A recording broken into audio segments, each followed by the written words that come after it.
When you open Instagram, it's hard to believe you're living in the same country as the people you see.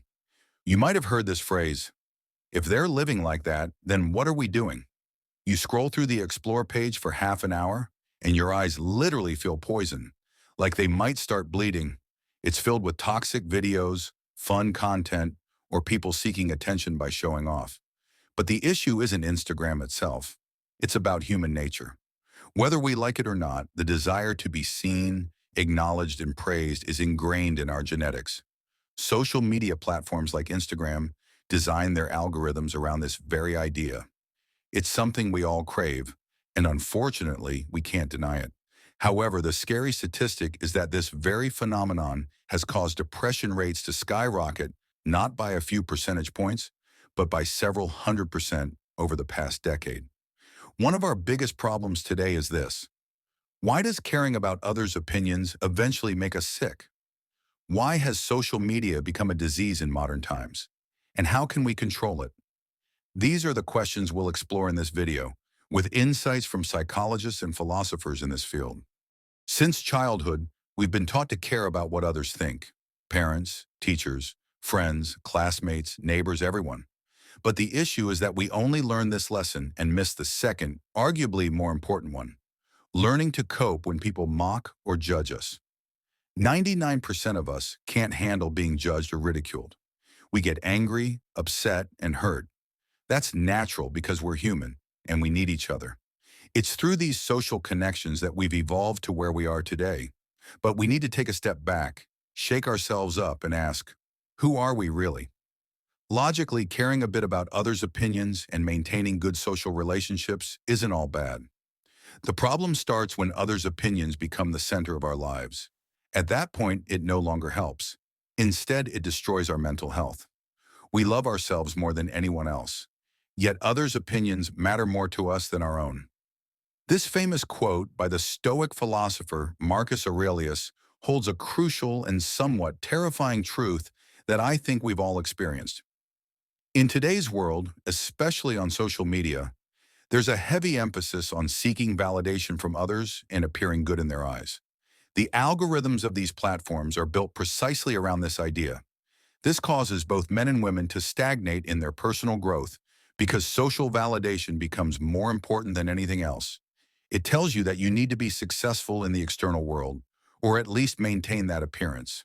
Job titles, assets, bank accounts, physical appearance, trendy clothes, and the status of the people you associate with. Unfortunately, these are the things that bring validation from others. But this excessive focus on the external world isn't a healthy way to live. As Carl Jung, one of the fathers of psychoanalysis, said, a person who places all their interests outside themselves will never be satisfied and will always seek more and better things. They completely forget that despite all their external successes, their inner self remains unchanged. Jung wasn't an ascetic who said you should only focus on yourself, nor did he deny the value of worldly success. But his view was that without inner improvement and beautification, external success doesn't enrich us. It doesn't give us confidence or self-esteem. Friedrich Nietzsche, considered by many to be the greatest philosopher of the 19th century, believed that every person should be their true self. He said something that really makes you think, you must become who you are. What does that mean? It means we should strive to discover and express our true selves, not what others assign to us or expect from us. If we constantly care about others' opinions, we gradually lose our true selves. Imagine someone living inside you who doesn't resemble you at all. This inner conflict and struggle slowly lead to feelings of depression and worthlessness. Jean-Paul Sartre, the great French philosopher, said, "We have absolute freedom in life and are responsible for our own lives. If we constantly care about others' opinions, we lose this freedom, and ultimately, we're the ones who have to face the consequences." He believed that when we care about others' opinions, we're actually escaping responsibility, and this escape gradually makes us sick. On the other hand, Arthur Schopenhauer, one of Nietzsche's mentors, believed that life is full of suffering, and when we care about others' opinions, we amplify that suffering. He said, instead of focusing on others' opinions, seek inner satisfaction. Schopenhauer believed that the only way to achieve peace is through indifference to others' opinions. From a psychological perspective, one of the main reasons we care about others' opinions is the need for belonging and social acceptance. Humans are inherently social beings, and we need each other for survival and progress. But when this need becomes excessive, it can create problems. Psychologists believe that when we constantly seek others' validation, our self-confidence and self-esteem drop to almost zero, leading to dissatisfaction and depression. So how can we implement this idea in our lives? Let me give you two great examples. Cato, a prominent Roman senator and follower of Stoic philosophy, is someone who truly shows how ignoring others' opinions can lead to peace. Cato often deliberately didn't follow orders and wore simple clothes to remind himself that others' opinions about his appearance didn't matter. This helped him become indifferent to others' opinions and develop a strong inner self.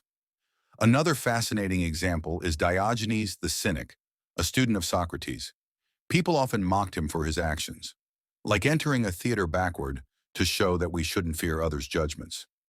He wore simple, ragged clothes, and wherever he went, people ridiculed him. But he didn't care because he wanted to prove that we shouldn't fear this. Epictetus, another great Stoic philosopher, considered Diogenes an example of true freedom. In psychology, one of the important theories addressing this is Maslow's hierarchy of needs. Abraham Maslow, a prominent psychologist, believed that humans have various needs that must be met to achieve satisfaction and self-actualization. The need for belonging and love is one of the fundamental needs, but when it's excessively fulfilled, it can create significant problems. Maslow believed that if someone excessively seeks others' validation and acceptance, they can't achieve self-actualization and will ultimately feel dissatisfied. When someone embarrasses us, the world doesn't end. When others don't approve of our actions, it doesn't harm us unless we let it by caring too much. Ultimately, how much you use these platforms is up to you. Many people rely on them for their livelihoods. Now, how can we reduce social media addiction? Let's follow James Clear's method. First, identify the trigger. What pulls you toward your phone? For example, while eating, you might grab your phone to watch videos, and before you know it, 3 hours have passed on Instagram. After identifying the trigger, create a barrier. For instance, don't take your phone out while eating or leave it charging. Then replace the habit with a better one, like talking to your family, enjoying your meal, or listening to calming music. Finally, reward yourself. If you stick to this routine, give yourself a small reward at the end of the day, even if it's checking your phone. But set a time limit, like 30 minutes, and then put it away. Do this for 2 weeks, and you'll see at least a 50% improvement in controlling the habit.